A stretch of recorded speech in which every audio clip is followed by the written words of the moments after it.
was to tell them, now follow my finger. What system isn't working? Basic game plan. Right? What happens when I say follow my finger and I do this and overshoot? Cerebellum. Right? What happens if they follow my finger, but they're doing like glissades or catch-up saccades? Right? So you can tell they're trying to follow, but it's not exactly right. Where do we have a problem? Pontine integrators, or the area they call it a velocity storage center, which is in the ponds. Right? You guys get the idea here. You see where I'm coming from, right? What if they say they're blind and yet they react to motions? Which area is reacting? You know, blind people sometimes they can react to stuff. It's called cortical blindness. So that means what's reacting is a brainstem, superior colliculus in the mesencephalon, right? Because half of the, well, actually a little more than half, but most of the eye information comes in, goes to the optic chiasma, goes to the thalamus, LGN, part goes then to the occipital lobe, and a little bit goes down into the mesencephalon, called blind stem. You can figure out what's wrong in the subsystems. Something doesn't work in the whole system. So if this was topic frontal lobe, right? We just change all that stuff. Everything's all the same except instead of cortex, we say frontal eye field of cortex. And how other systems in the brain relate to that. Okay.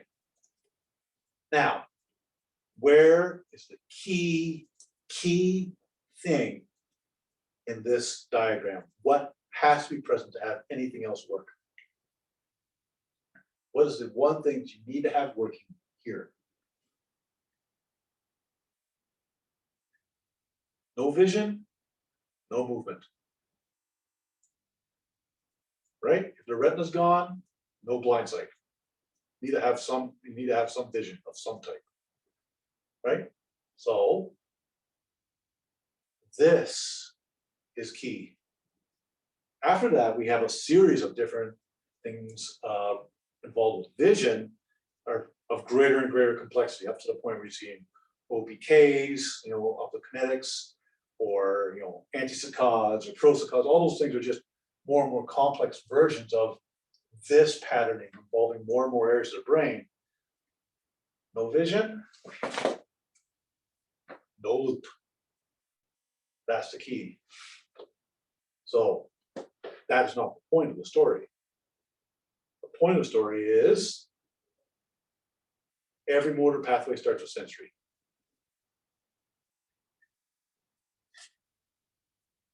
That's, it's an interesting thing. So you guys are familiar with the term can't see the forest for the trees. Or can't see the trees from the forest. No, can't see the forest for the trees, right? Right. So like the forest is beautiful, but you're looking at just like that oak tree, but you miss everything. So that happens a lot in education. This is one of those. Like there's a few things that you just have to get. You have to get them. Cardinal plane space, XYZ axis, you have to get it. We exist in 3 physical dimensions, and if you don't know that, that's a problem in this field. Right? Because anatomical reference terms are all based on those 3 cardinal planes. Right? Sagittal, horizontal, AP. Did I do that right? AP.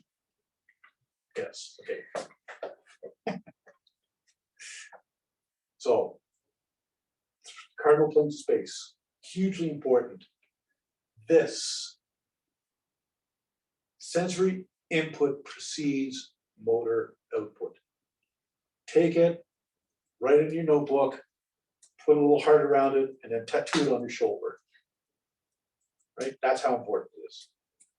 Cannot forget it, because is the first thing that people forget. It's the first thing that gets ignored, right? So like, remember, this has to work or nothing else happens here. And since we're talking about eye movements today, this is particularly apropos, right? This has to work. Okay, well, that sounds pretty easy, doesn't it? Does that sound easy, Marianne? Yeah, really. What about you guys? Sound easy? Reasonably. So let's see, we covered system and environment, right? And we covered sensory before motor. Okay, so pretty much the whole thing is done now, right? Maybe not. Okay, so how do we know if the complex system in front of us is balanced or not? And I'm talking about the subsystems within the person. How do we know? By its behavior, right?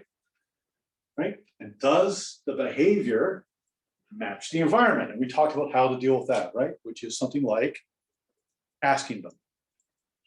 Communication is a key for calibration. Now, are there times where this is more difficult than others? There are scenarios where this becomes problematic. For example, someone who is schizophrenic, who doesn't speak, right? This is a real problem because they don't communicate. Or a child who hasn't learned how to communicate, right? Or a person with a different language, but we still have the observation of their behavior, their movement in space, which should be purposeful. In other words, it should match with the environment. Next, how can we test the system to determine where we can intervene? Well, we need to understand, is this issue local, regional, or global? Right? And the more global an issue, the more you have to look down subsystems and the further you have to go typically. Whoa.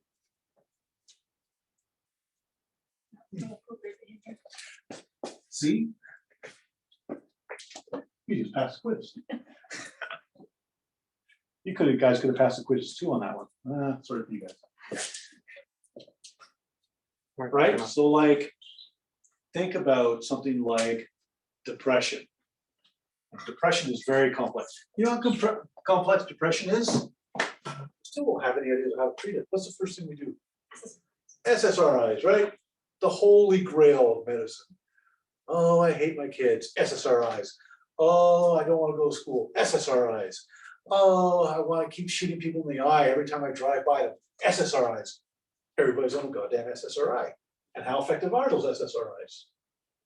Let me ask you. You still see mass shootings? Yeah. Anyone want to guess how many of those people are on SSRIs? Majority. I've heard rumors that they all are. But even if they aren't, all aren't, a lot of them are. Maybe SSRIs aren't the panacea. Now, does anyone know how an SSRI works? Stops the reuptake of serotonin. Right, so it's in the synaptic cleft to prevent the breakdown and reuptake of serotonin, right? So it stays longer and then signals more often. So its concentration builds up, so it's like there's more signals along that pathway all the time. In principle, it sounds great, right? Good. So you can see that if this was a gut problem, it might not work as well as we wanted. If the person's flora, remember, way down here in that hierarchy we talked about, if there's a problem with flora, do you think you're going to see a problem with frontal lobe? 100,000 gazillion %. So next time someone has depression, instead of saying here, you know, Pratush loves giving out SSRIs, like he's always called me SSRI king, he's just like, boom, here's your script, boom, here's your script, boom. Which, you know, he's having fun with that. But the reality is, if it's gut flora, right, remember, way down here at the bottom of the hierarchy, if it's gut flora, then SSRIs really aren't going to make a difference, are they? It's the wrong dimension. It's not bad, it's just the wrong dimension. It's the wrong place, right? What if the fact that they're depressed is actually because of their environment? So you're gonna give someone an SSRI that helps at the level of synaptic cleft. But meanwhile, it's because this person has an issue with their family. Or they've been abandoned by their family. Or they've been through a divorce. Here you go, you're gonna give them an SSRI. And that's gonna change their perception of their life without changing their life. Can you see that it's gonna be more difficult to calibrate via communication with this person who has a mismatch with their perceived internal environment, i.e. depressed or not depressed, versus their exterior environment where they have been abandoned, for example. Is the SSRI gonna be effective? So, the goal, as I see it, in terms of osteopathy in the nervous system, yes, I know it's important to us to study eye movements and to know about neurophysiology, 100%. Know it in its context. Neurophysiology, way down here at the bottom, that's the level of molecules, right? Behavior, way up top, we're talking about frontal lobe. Really, really different. A lot of terrain in between. Right? So like, for example, if someone's depressed and they don't eat protein, do you think an SSRI is going to make a difference? Probably not. And it's not that the SSRI doesn't work, it's just not the right match for what they're dealing with. And so your goal therapeutically is to say, okay, I'm going to look through, scan this person, understand their subsystems, and trying to get a sense for where is that system that is faulty, that is flawed, that is imbalanced, right? And remember what I said, in terms of horizontal organization, it's a numbers game. Right? Don't forget that. Okay.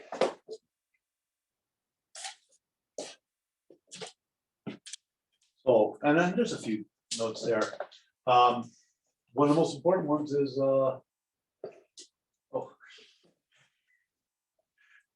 you guys ever see the one that's on YouTube about the gorilla in the basketball game?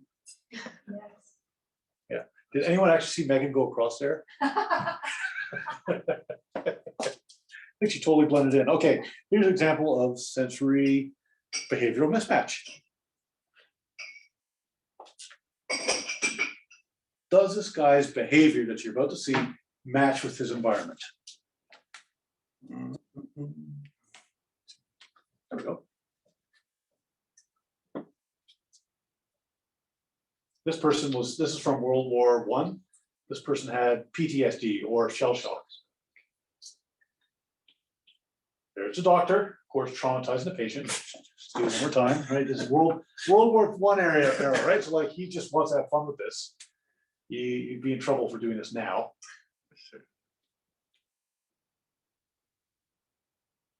Do you guys recognize what he's looking at? He's looking at his soldier cap. It's his helmet. His helmet. Yeah. RBS suit helmet. One more time.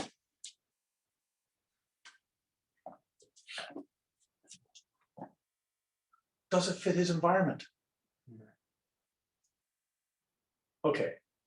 So can you see that there's a major gap here for this person to be, I don't want to use the term rehab, but to get back to a more quote unquote normal behavior. The big mismatch there. That's no simple SSRI. Right, so you guys get where I'm going with this. What do you think that what is this guy's environment like in his mind? What is his perceived environment like? You think it's happy with lambs and gophers and horses running around and unicorns? I don't know what unicorns do. Or is this person still in World War I? Right, where people are trying to kill him. Right, he's under threat. Right, even though this is where he is, he's in a whole different situation. Yeah, very tough.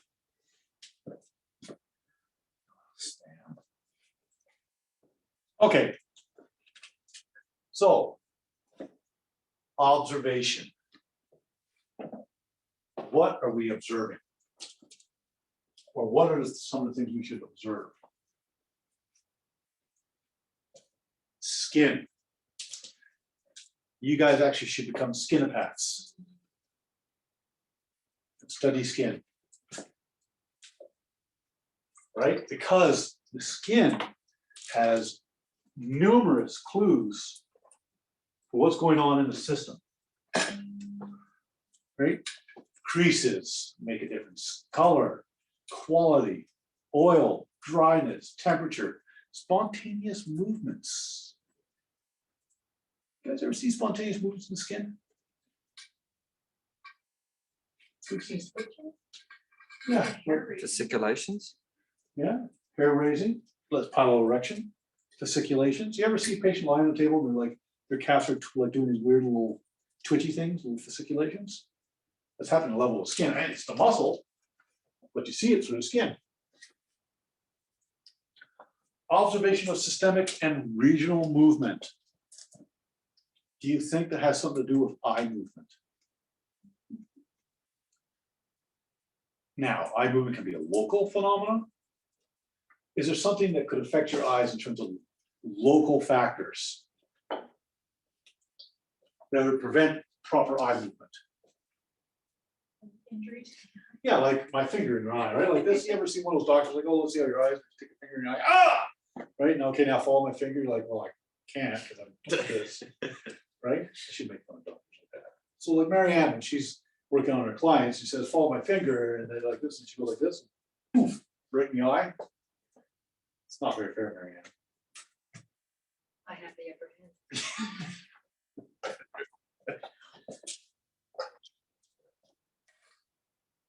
Do the skin changes match your your observations of movement and behavior? You guys ever seen an old person walking around? An old person. They don't move very well, do they? They have good skin. No, they have terrible skin usually, right? Like wrinkly a lot of times, or full of cracks, or it's very dehydrated, so it's kind of like you pull off, it stays way off. It's not very elastic, right? Sometimes they're missing areas where there's no hair, or it's very splotchy. So you see an older person with that type of skin, they're moving around like this. Is there a mismatch? Okay, so if they're moving around like this, how do you expect their eyes to be moving? So eye movement should be really good, right? Someone could walk around like this all the time, looking cool, right? And they have eye movements that are totally askew. Is there a problem? Yeah, so this, in terms of movement, that's pretty good movement, right? That's my systemic movement. If my eyes don't move well, that's a local issue, right? You guys see where I'm going with this? Now, if you weren't sure the eye was a local issue, like, oh, someone stuck their finger in their eye and then did movement testing, right? You could ask for different tests. So say they had an eye injury and you said, I don't know if this guy's vestibular system is working well or not. Could you test with eyes closed? Of course. That's for the vestibular system. You can't necessarily test the eyes if they had an eye injury or whatever. You can still test the region. Ah, they move their head appropriately, or they do have good writing reflexes for the head with their eyes closed. Okay, this is not a regional problem, it's a local problem, i.e. eye. It should all make sense, it should match, right? And again, remember, we're thinking these guys right here.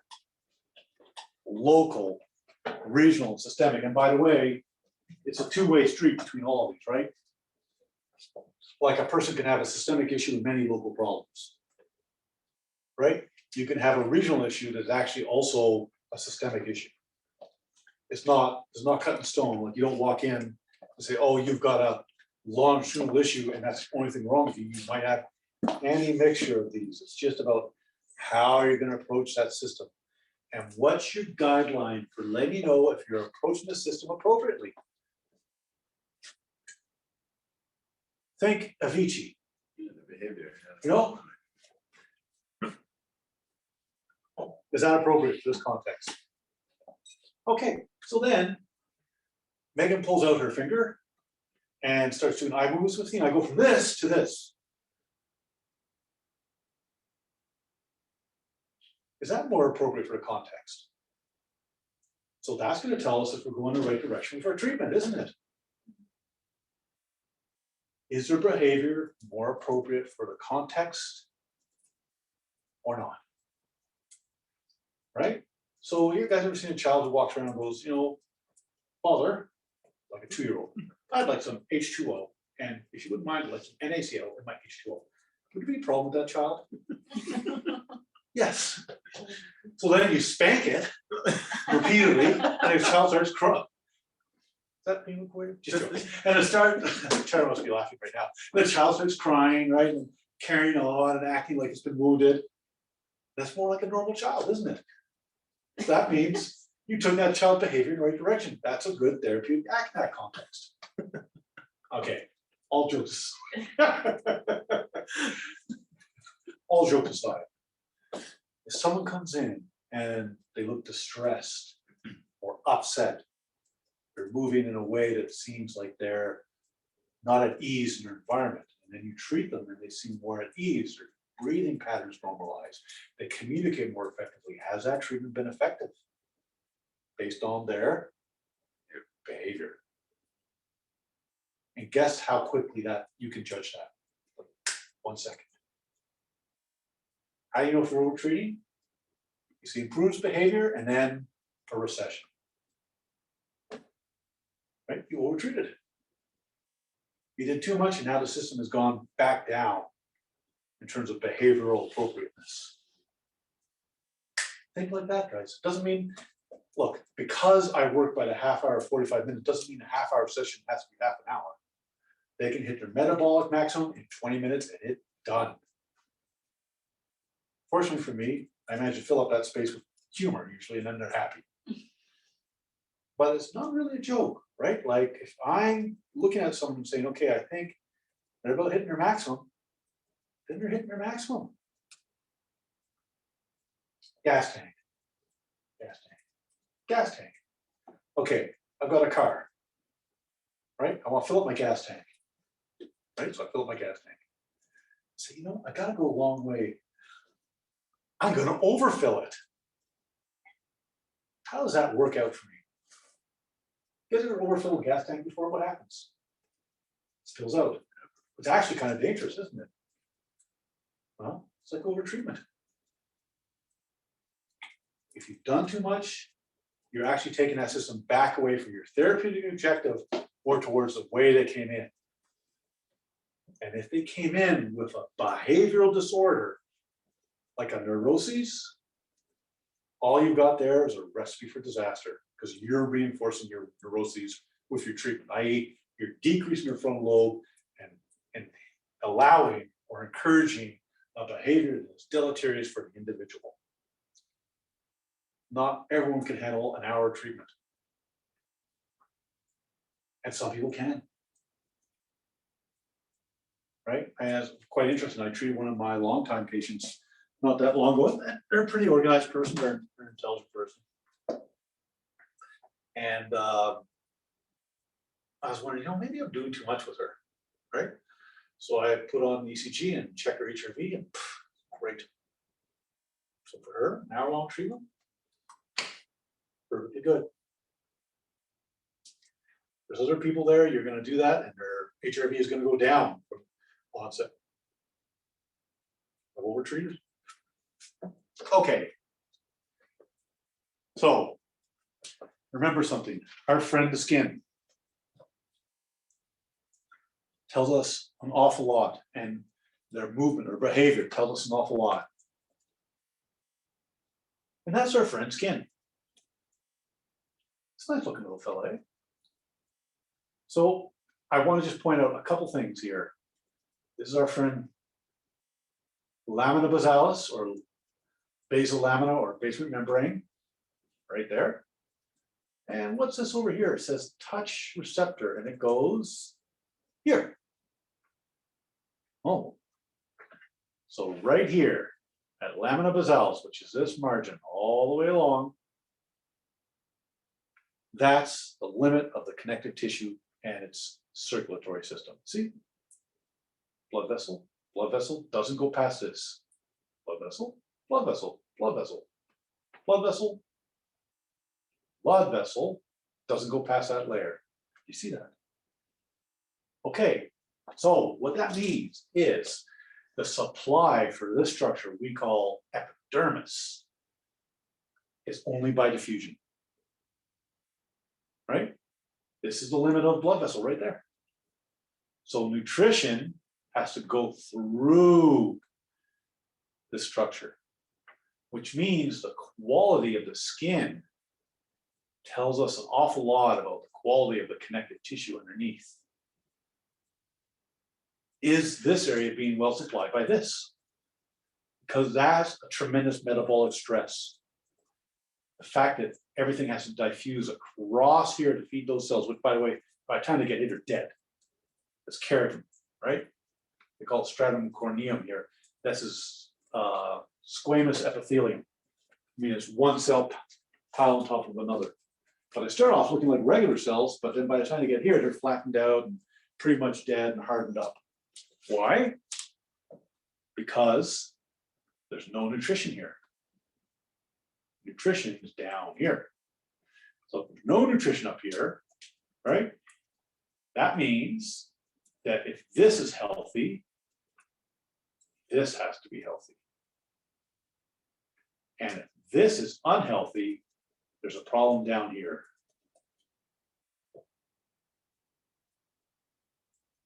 But that's not the interesting part. No.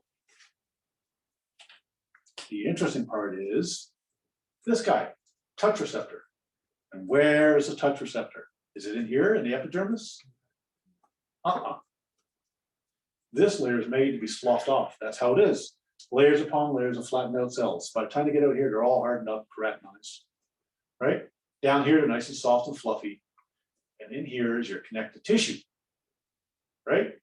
Here's your fatty layer of connective tissue. And in here, in this area of the connective tissue, the dermis, that's where all your receptors are. All your sense receptors are in here. So this is connective tissue. These are your touch receptors. Touch receptors inside the connective tissue. Can you see if you have very poor connective tissue, that might change your ability to perceive touch? And what can you get from a problem with touch and touch perception? You get sensory mismatch. I.e., right? An issue with the connective tissue will change how this person perceives their body in space. And where is all that information processed? For motor movement, because motor comes from what? This is your sensory. It's got a mismatch. What's your motor going to be like? Mismatch. Messed up. Right. So if this is poor and this sensory is going up to what part of the brain? Parietal lobe. And remember, your motor, which is in your frontal lobe, is coming off of the sensory input that goes up to your parietal lobe. And if that is integrated poorly, i.e. a lack of calibration, you're going to get behavioral changes. You guys starting to get this? Right?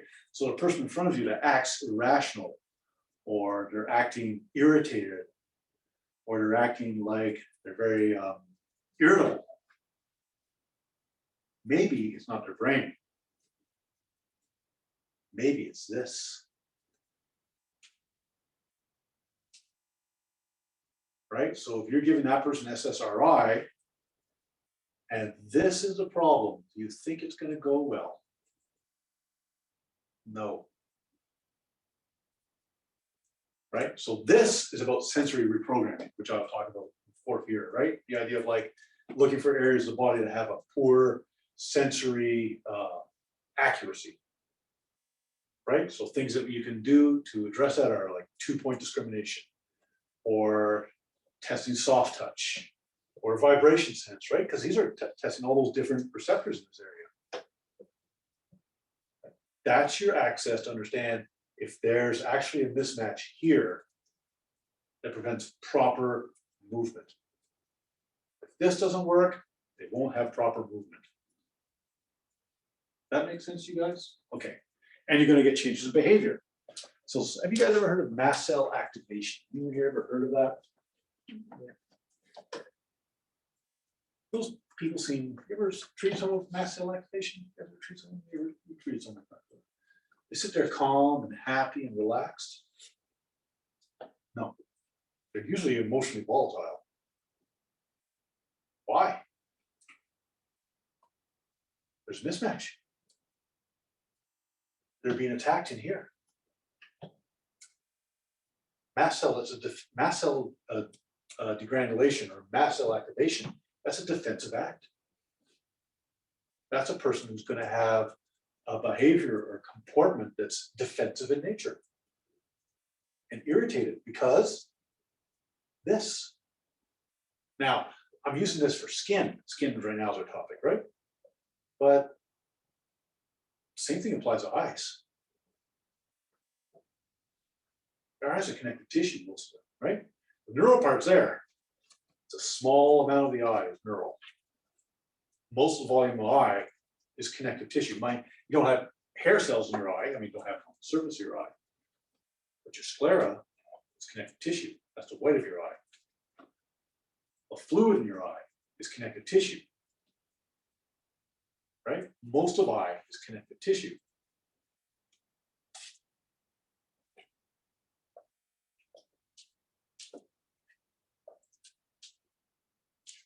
Yeah, this is just a repeat of what I just said. So one thing that can be useful is, like I said, dermatomal testing, but testing things like if you have a question, test vibration sense.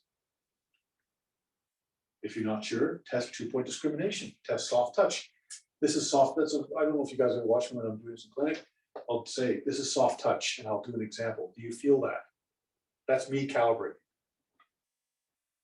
Right? So if I go up to Megan and I say, oh, this is soft touch, and I go like this, which is not soft touch, I've now increased sensory mismatch.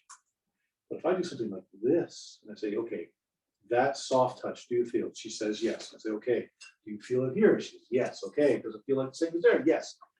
Then I go to the injured side. Got it? I don't do that to the eye. I don't use soft touch in the eye. What do I use for the eye? Yes. Good stuff. Yeah.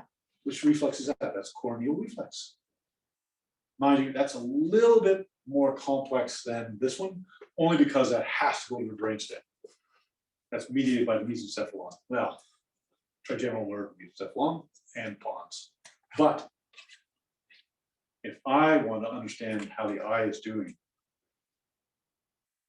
my eye movements give me a key. Provided all those other levels are okay. So don't just, if you have a question about sensory mismatch in the rest of the body, and by the way, most people who have a sensory mismatch know it. They say, oh yeah, that's a numb part. That area is always numb on me. Oh yeah, since when? Ah, since my 3rd child. Oh, okay. And it's growing. It's growing. It's getting bigger. So, that person has a sensory mismatch. So you're going to see changes in eye. You're going to see changes in behavior. And it should be consistent. In other words, you're on the right track. You say, oh, I saw something in terms of skin change, movement change, and then when I did testing, it showed up again. Then you're really in the right place. You're just going down the right hole. Right? Okay. Okay, there's our friends. You guys recognize those things? What do we got there? Those are your mechanoreceptors. That's these guys are in here. All right. You think this is sensitive? Very sensitive. You think this is a sensitive? Why not? This guy's got a capsule, i.e., it's got a sheath of connective tissue around it, protecting it. So it's much less sensitive than your free nerve endings. Got it? That's important. Another thing that's important, the metabolic rate.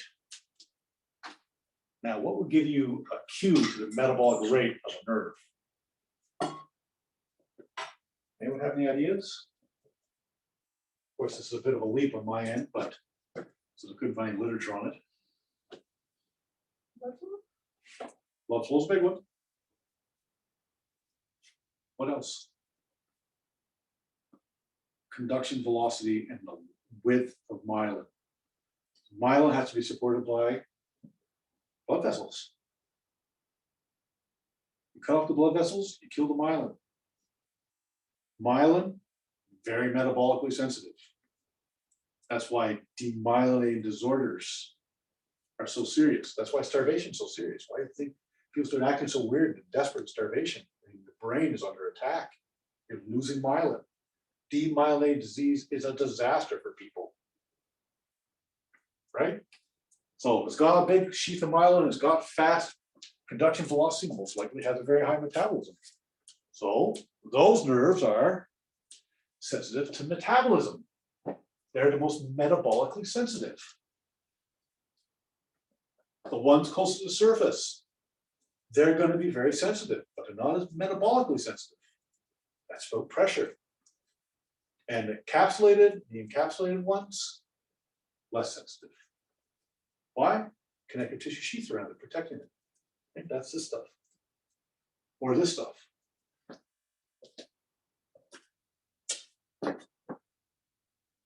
So there you go, there's a little summary there. The ones that raise the alarm.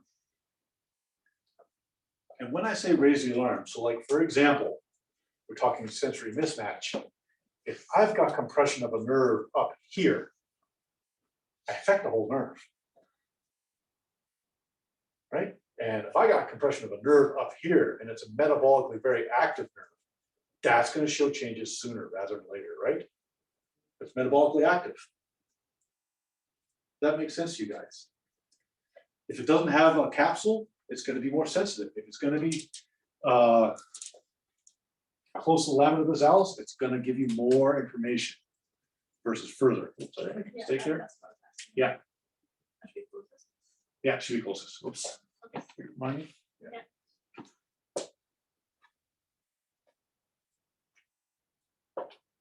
Okay, so the highest and the largest and fastest are 1A, 1B. Right? And guess where they are? Well, they're in deep structures. Why? How do we know that? Lots of myelin. Myelin protection, right? If it's deep in a structure, if it's deep in a joint, you think it has to be tough for a nerve? Yes. Right? Otherwise, it'd be like, can you imagine if you have free nerve endings in your knee? Like every time you walk, you're like, like it'd be bad. All right. These, however, are metabolically sensitive because they have a high rate of metabolism, right? Lots of myelin, fast conduction. But they're not mechanically sensitive. The free nerve endings, like the unmyelinated, say group C, right, which is for nociception and temperature, and they don't have capsules. Those are very mechanically sensitive. And actually group C are very chemically sensitive as well. They tell you what's going on in a chemical level within your connective tissue. And again, we're back to which connective tissue? So this stuff. You can see it's cool. Temperature makes sense, right? If you're going to cook your skin over here, this is going to tell you really fast. You think this is going to have a big role in temperature? No. This will. It's really close to the surface. So metabolically, maybe sensitive, maybe not. It's kind of far from, it's kind of at the edge of lamina bisalis there. It's definitely mechanically sensitive.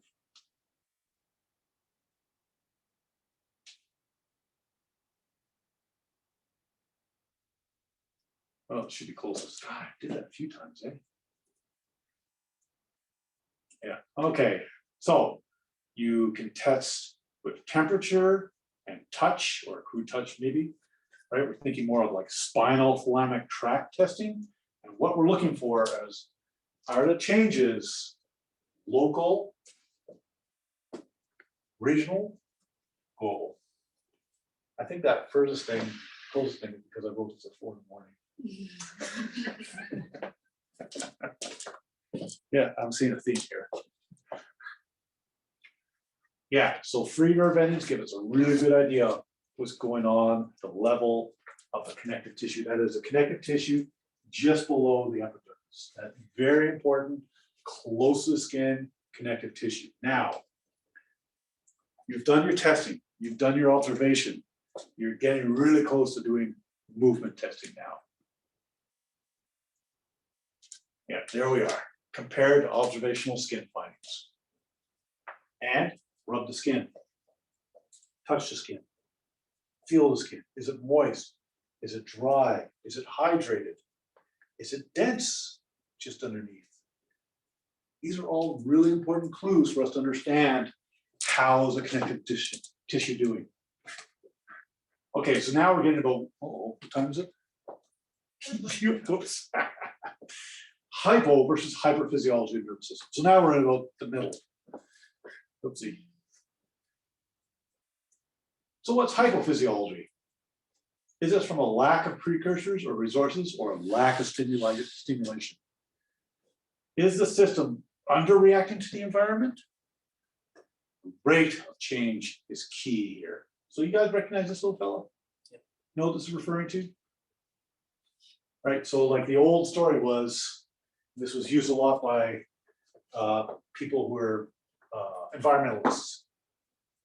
They say, oh, we're like the frog in the pan, right? Like global warming is happening. Oh my God. Oh shit. Global warming is happening, right? We don't know it because it's happening so slowly, right? The frogs and the boiling water, right?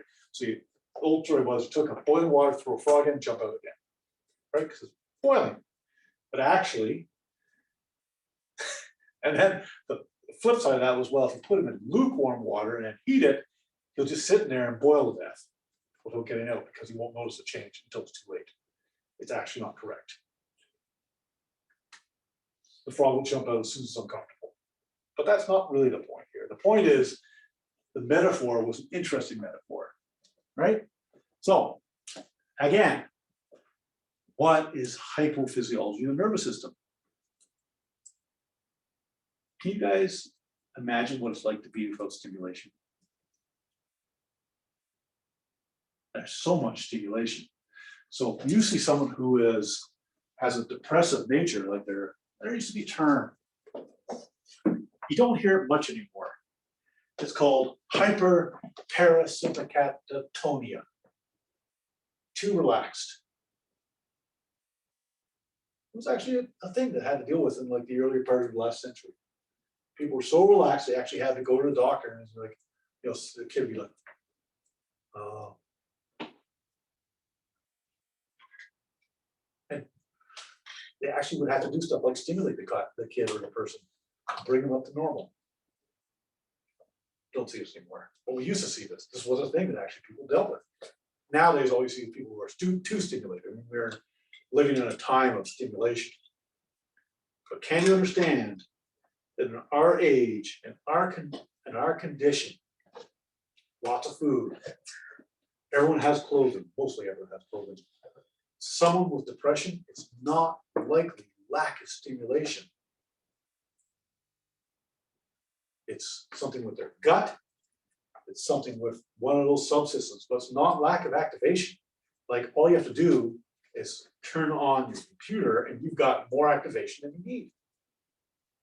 So depression, we have to start looking at depression like it's really a subsystem problem, right? And medicating it, probably ineffective. Hypophysiology. Can you guys think of an example of hyperphysiology? What would be an example of hyperphysiology? If this is hyperphysiology, oh, OCD? yeah. Or anxiety and ADHD. Now, what does someone with anxiety look like? Is it like this? Line is airing. They don't move. What are they like? They're moving, they're gesticulating, they're kind of look almost irritated sometimes, right? Someone's really anxious, they're suffering, they're moving a lot. And if they're not moving a lot overtly, they're moving a lot in here. It's still a movement. So that's an example of hyperphysiology.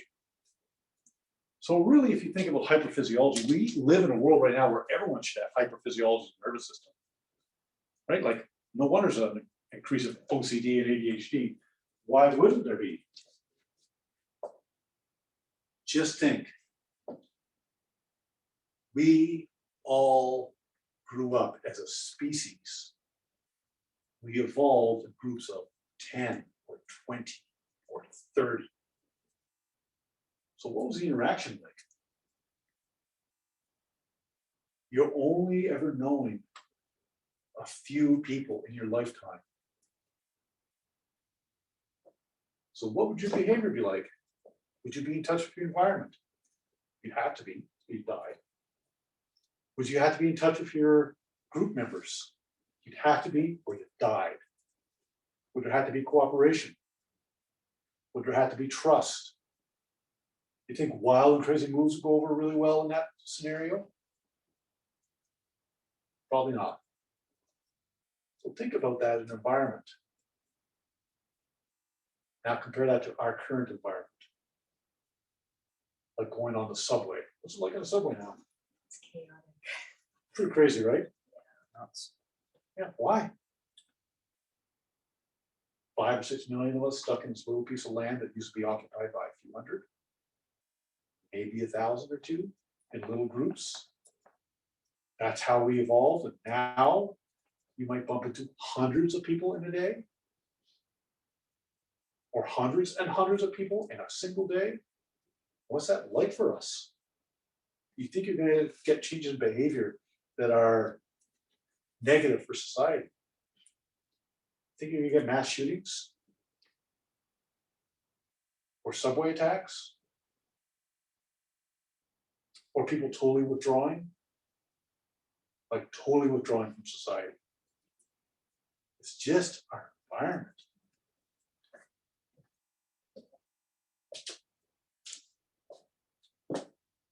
So, hypophysiology.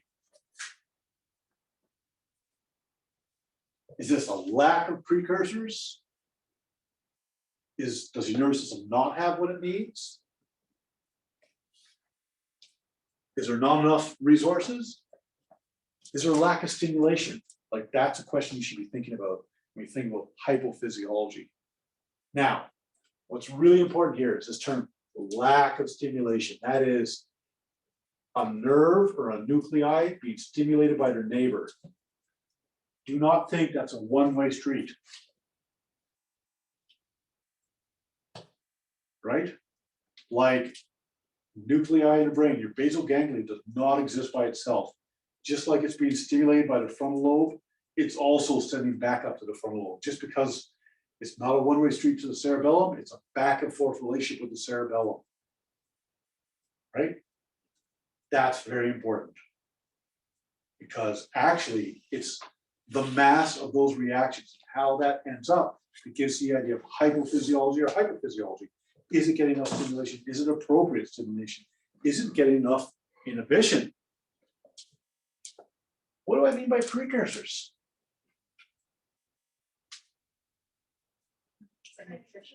Yeah. Yeah. Like, will your nervous system work without fat?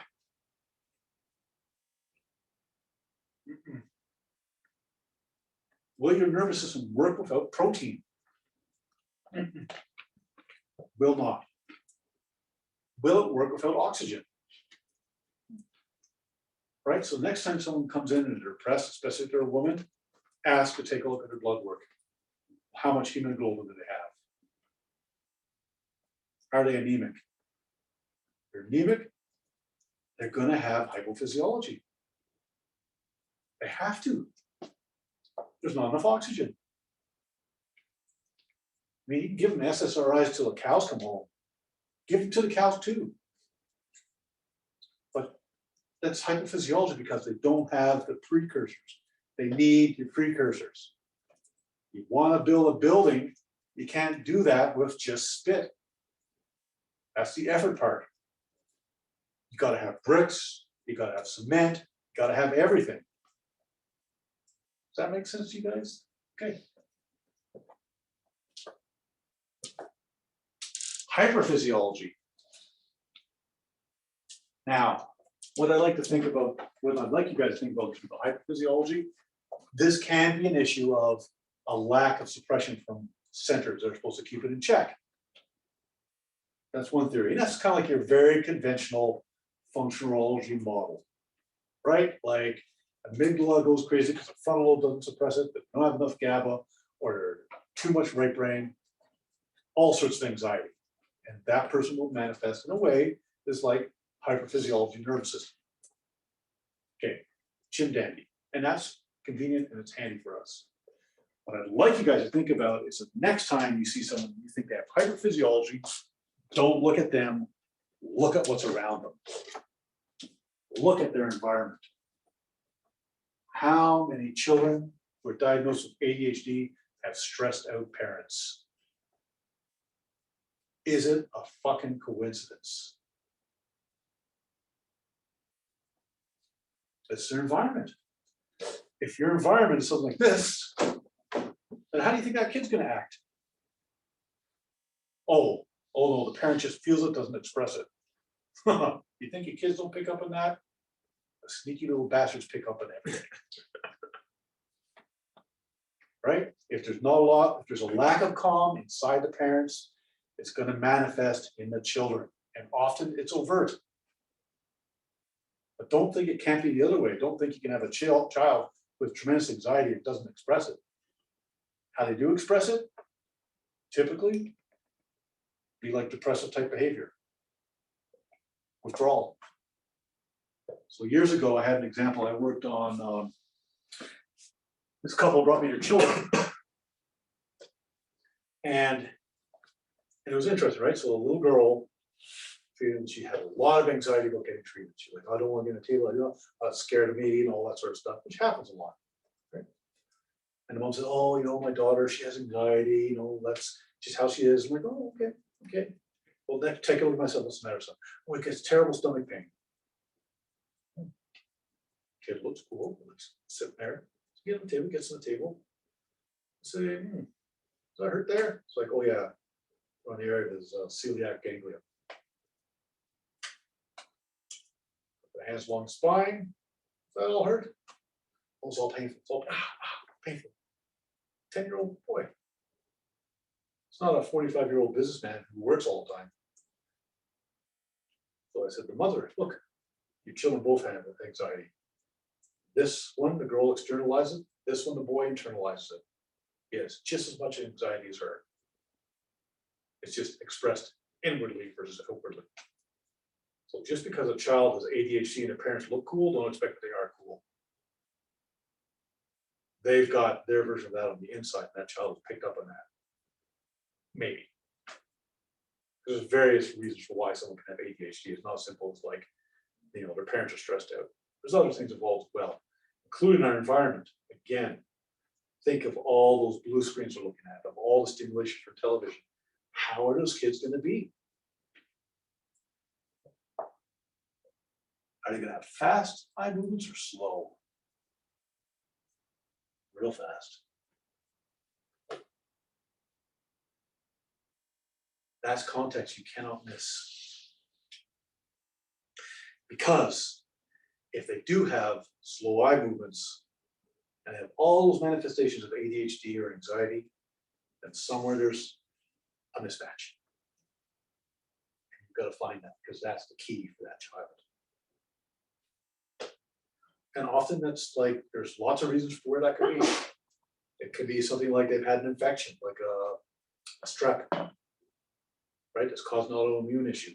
Or they've got the parents actually don't feed them well. Or the kid's been exposed to way too much stimulation, like they've been playing video games since age 2.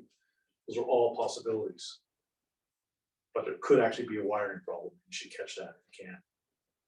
So just because I'm going through this long discussion of it, before I get to actually doing eye movements with you guys, right? Doesn't mean I don't want you to take all that context and throw it out. You keep that context.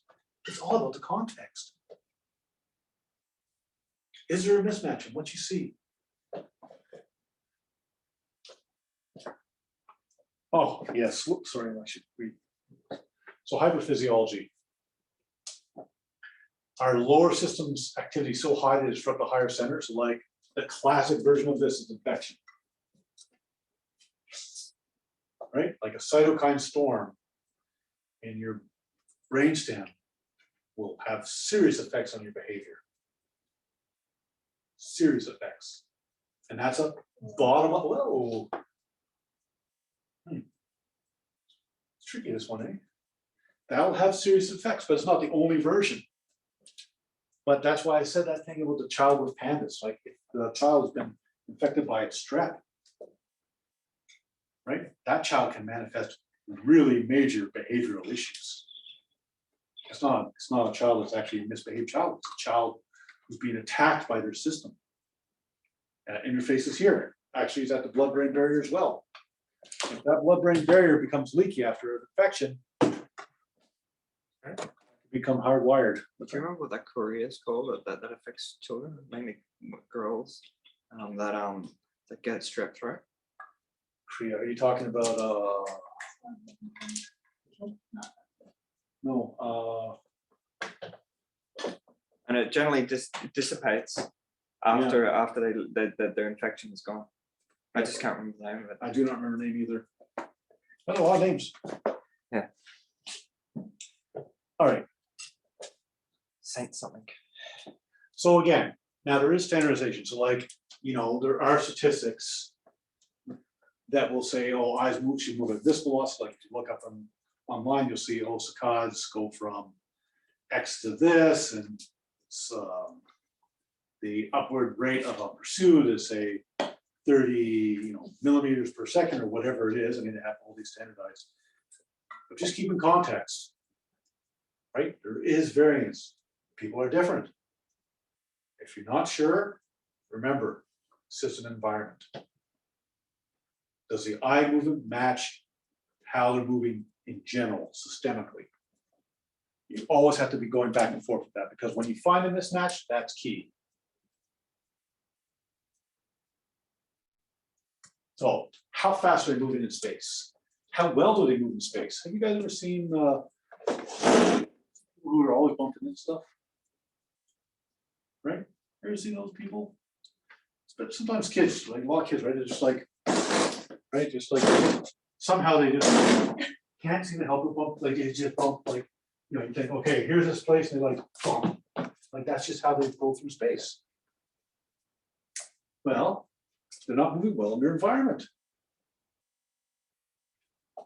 That's a problem in the brain. Right? So how quickly do they move around the environment? You see a kid running around a classroom, like kids, like run all over the place. That's normal. A kid that just sits there, like a 5-year-old just sits there, doesn't do anything, just sits there, it's not normal. There's something wrong with that child. It doesn't match. Look for those. How much adipose or muscle tissue do they have? What does that tell us about?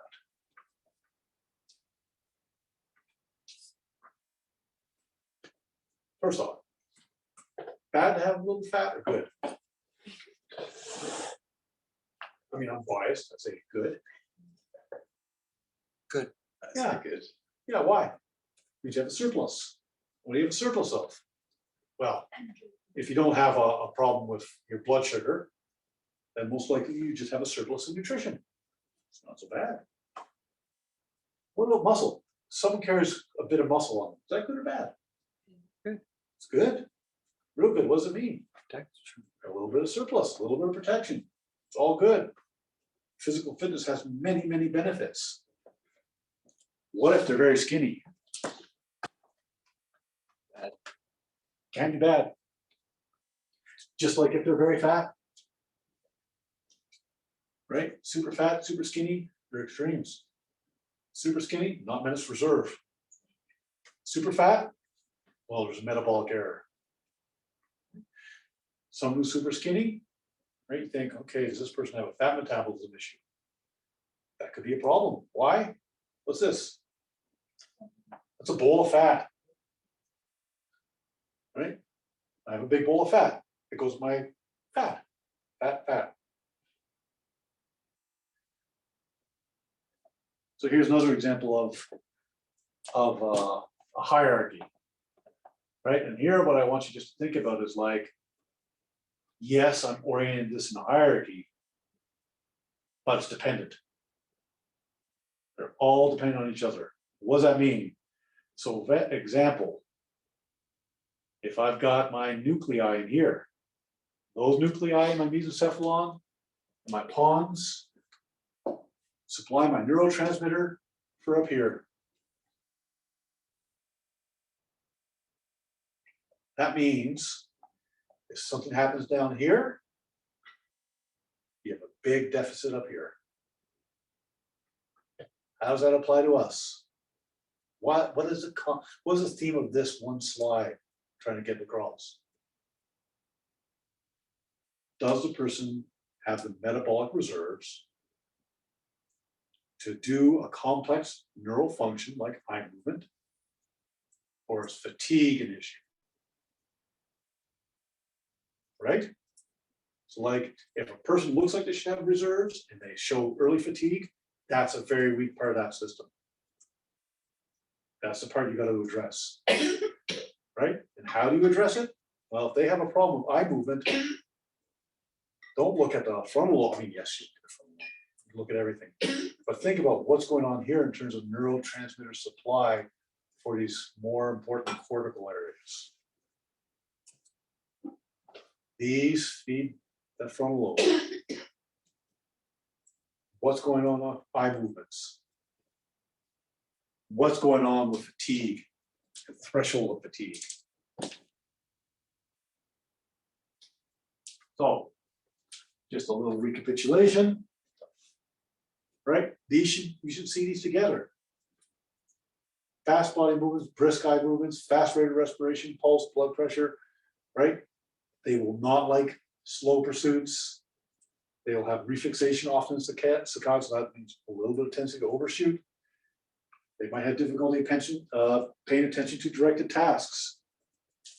Now we're getting into hyperphysiology. Why do they have difficulty paying attention? They've already done the task in their mind and moving on to the next one. Right? Hypophysiology. Right? This is some of the things you're going to see. Slower movements, less control of movement, slower eye movement, slower responses. Right? You're going to see autonomic changes. One of the classic is increased flexor tone. What is tone? Now there's a good one. Do you have a test of tone? What does tone mean? Like, it's one of those words we use all the time. What's good tone? Like a C. That's a good tone. Or I like A. It's a good tone. A. Good tone. Good vibes. What am I talking about with tone? all the muscles like when it's not being used. Yeah, so what's the level of activity of that muscle? And how can we test tone? What's a good way to test tone? Just by looking at the person, judging left from right. So that's one part. But it's, what's that? Reflex.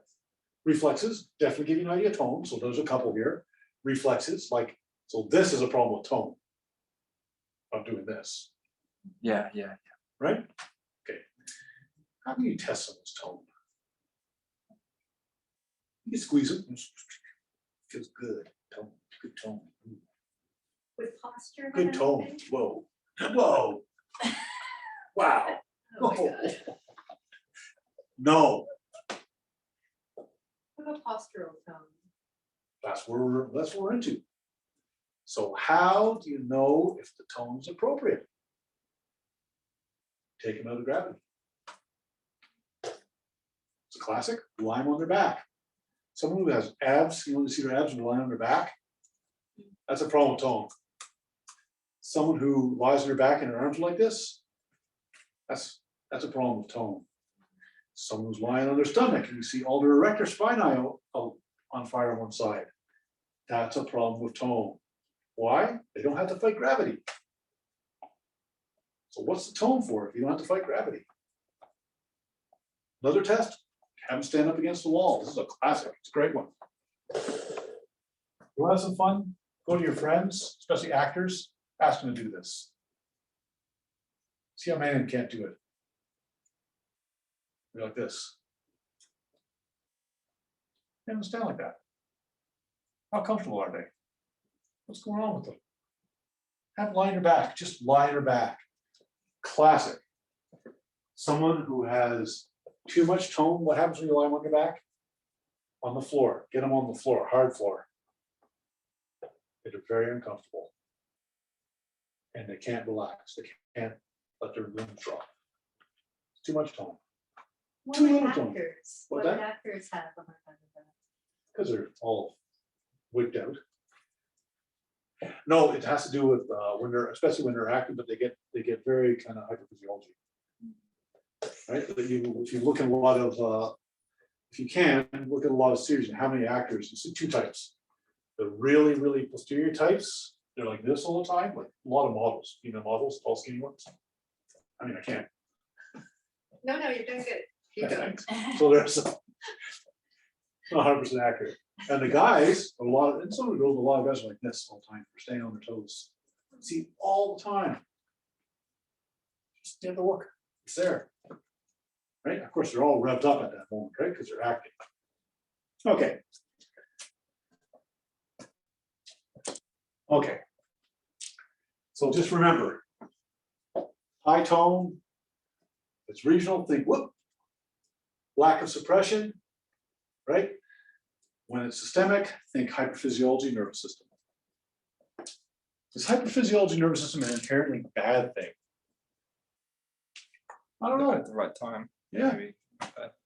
like pretty much everyone who's, I feel have much such mixed feelings about what I'm about to say. Pretty much everyone who's a success story has a major neurological issue. They got OCD or they got ADHD or they got whatever, right?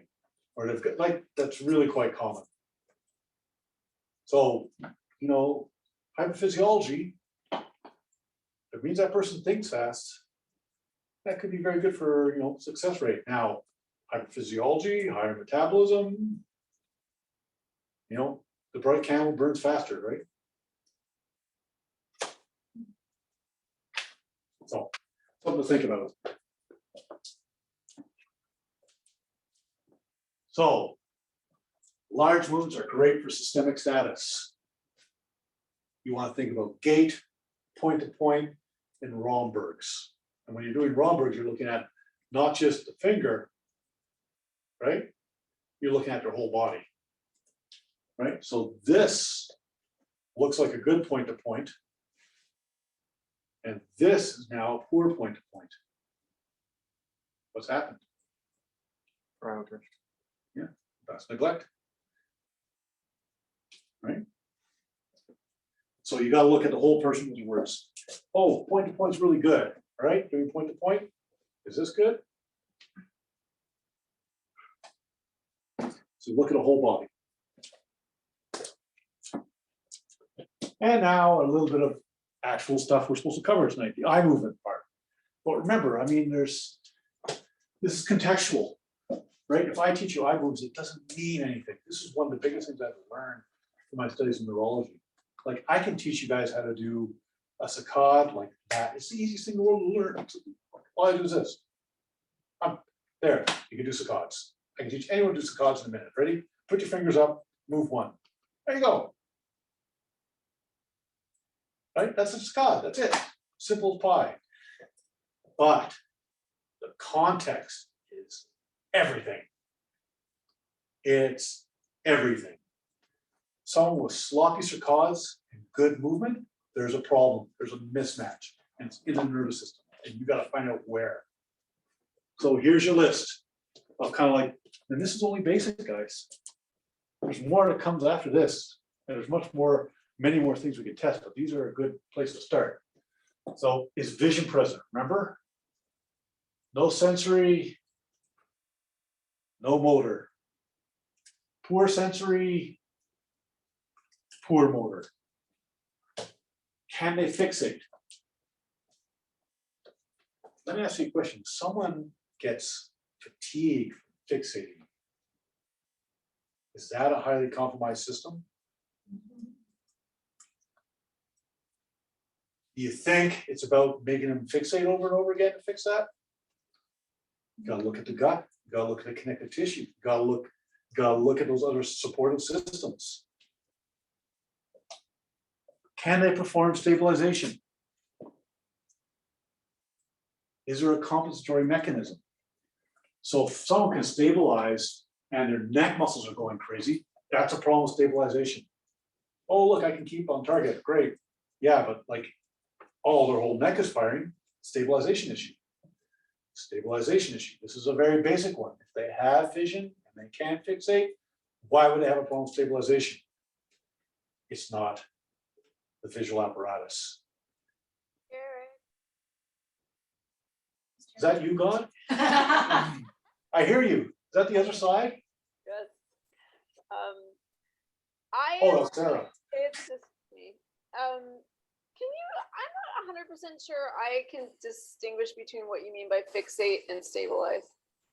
Yeah, okay, so hang on a second. Should I move a little bit? No, table up. Thank you.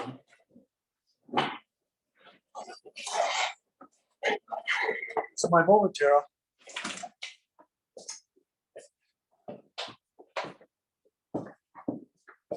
I've been waiting for so long. All right, can someone help me out with this? Yep. All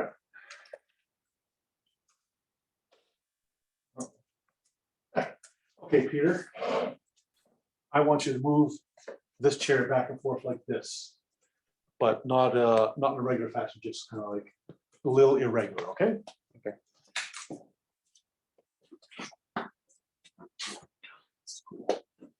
All right, so I'm gonna look at something. Peter, you move it around.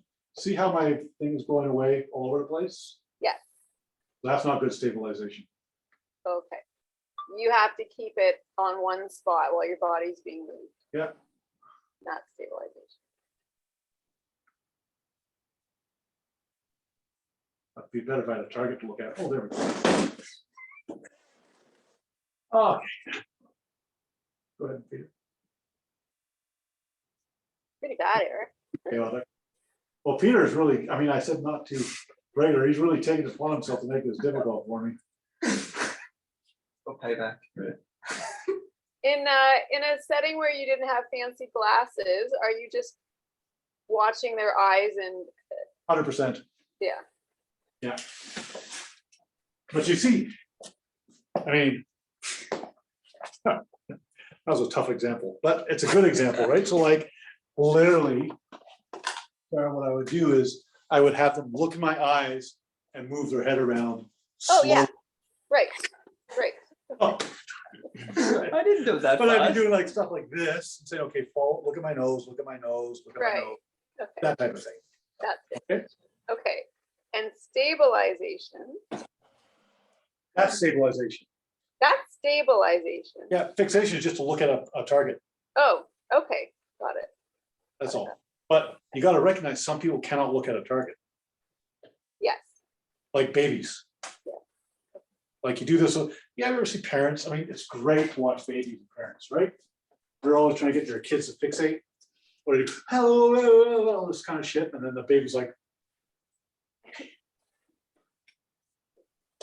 That stuff, they can't fixate yet. Right, and then they stabilize, so you go, oh, look at my baby's looking me in the eyes, you're moving the baby around, it's looking at the eyes, and that's stabilization, early form. All right? Is that good, Tara? Yeah, That's great, thank you. okay. Okay, can they do pursuits? And velocity is important, but it's important for different reasons. One is if it's fast, right? Now you're testing your ability to follow and to fixate, right? So they don't overshoot the end. And if it's slow, slow pursuits are really tough. And we're gonna mess around with that in like 1 second. I'm gonna show you guys how tough it is. And then we have hemifield saccades, so that's like, it doesn't cross the midline. And then we have the saccades across the midline. So up to that, a saccade that crosses midline is actually quite a complex neurological task. And you will find people who have problems with that, but you'll find people who have problems with saccades, and you'll find people who have problems down here. They just have developed mechanisms that compensate to allow them to do saccades or pursuits and stuff like that. But meanwhile, they actually have an issue here. So if they're using compensation to manage to do a hemifield saccade or a pursuit, and they don't have good stabilization, the compensations mean it's a drain on their energy. And that's going to cause fatigue. Right? So next time you hear a child who can't read, right? They skip lines, or skip letters, or whatever, think something up here doesn't work well. All right, Tara, we're gonna do 1 minute break. No, not even a minute, like 30-second break, because I'm gonna put up something kind of fun, okay? All right, good. All right, guys.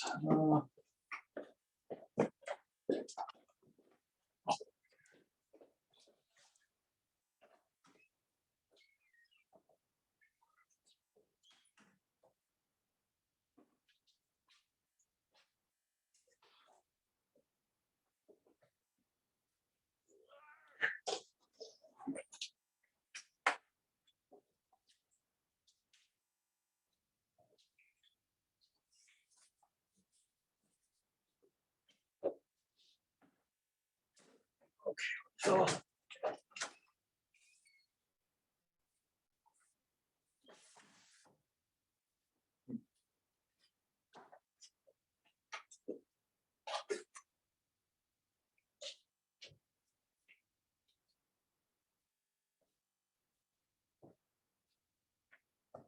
Boom.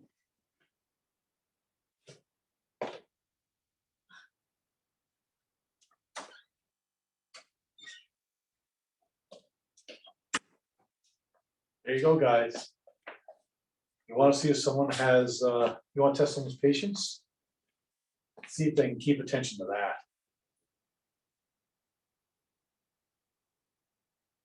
Notice how people will want to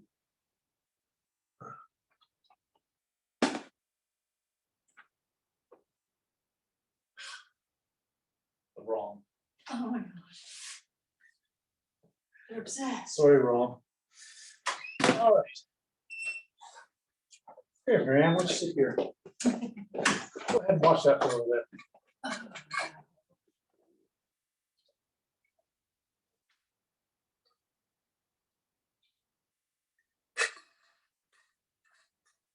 For someone to pay attention and not have their eyes dart around. For some people, this is a real challenge. And I tell people, if they're good at fast pursuits, don't just move off onto saccades after that. Like, do fast pursuits, do some slow pursuits. See if they can maintain their attention. because that's another important executive function. How long should you do slow pursuits for? I mean, lots of repetitions. Yeah, well, just let's say in one session. So if they were challenged in terms of paying attention, you might only be able to do a couple. Yeah. Right? But now you've got to think about if they can't look at that for more than a minute, going that slowly, there's a major issue with that area of the brain, attention. Yeah. Wow. Minute's a long time. But they're like dealing with intrusive thoughts, or they can't pay attention, or they're easily distracted. You're thinking lower brain centers are a problem where they don't have attention. Like they have to develop that area of the frontal lobe. Okay. How like that, Marianne? I think Marianne's asleep there. I find myself like Fighting it? darting a little bit. Yeah. Like I can follow it and then like there's like a quick dart with my eyes. Yeah. I But it found that doesn't make too. me angry, so that's good. Oh, okay. Do some exercises make you angry? Some exercises will like, That's her name, Mary Hangry. Frustrate? it'll, actually, it doesn't make me. Mary Angry, they call her. Oh, goodness. That's very fast. It's a blur. Like, that's easy. That's much Yeah. easier. See? Yeah, it is challenging to, Meanwhile, I don't find that much harder than the other. Wow. this is Fast. yeah. Well, anyways, Yeah, I find it a little easier. I don't Yeah, dart many around as people will. much. many people will, Mm. right? That means something. Right? And if you want to have, for some of those people, so then we're going to move over to something like saccades. Let's Maybe do I'll do that. settings. Let's do, So would that be helpful with concentration and stuff? oh yes, Mm, that would make sense. oh yes, and the slower the better. And they have to just focus on that. If you want to make it really challenging, put music on. Or flash on heavy field stimulation somewhere. So they're always gonna be drawn to, they have to suppress that. Oh, But that's a why good would idea. music Like having a make it, TV on or something. why would music make it more? Your cortex have to filter it out. Otherwise you listen to music and you forget about your task, right? Mm, I see. Let's So mess should, with should you do it Mary in Ann here. multiple fields? Like I know that was just horizontal. Should you do up, down as well? This list of cards or Hang on a second. Oh, yes, you could do all sorts. I mean, it really is about finding that sweet spot, for which one you want to use. Yeah. Continues for initial pause, okay. And horizontal, yes, here we go. Let's do right on, start.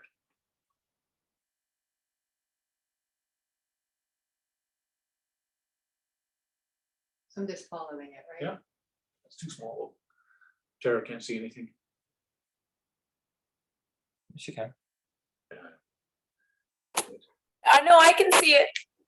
I'm gonna make it bigger. Okay. Remember, size matters Ah, in terms of organization hierarchy. That's what I meant. of course. Did it? Telling you. Just gotta-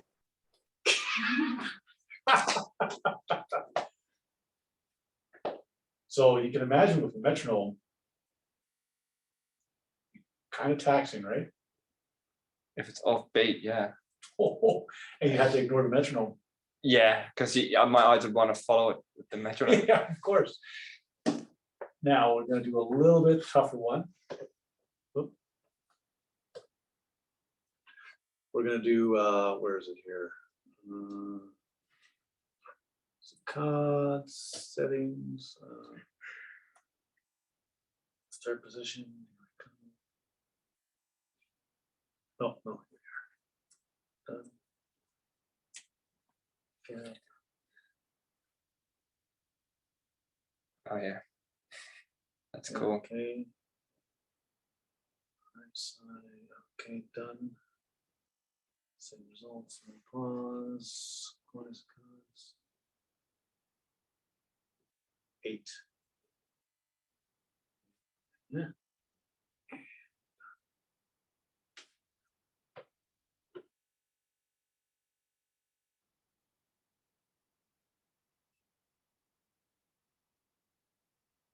you gotta coordinate your eyes with the metronome. Really hard not to do a prosecod, A prosecod? to go beforehand, because you know what's coming. Hmm.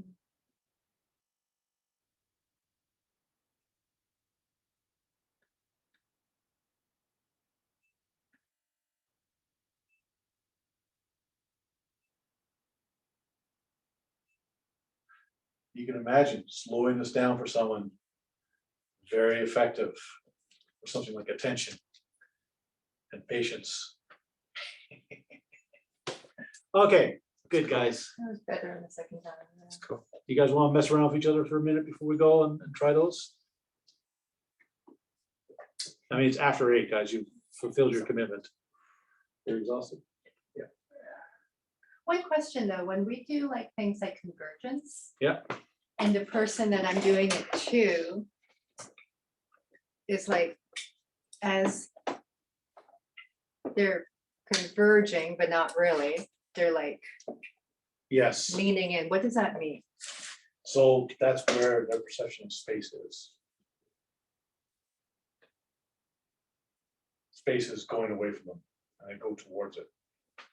Just like the person you do this with and they go backwards, Mhm. it's like their perception is the space is coming, like the world's coming at them. So for this person, he's coming at the world. Yeah. Yeah, the world's going away from him. Okay, that's just how he sees.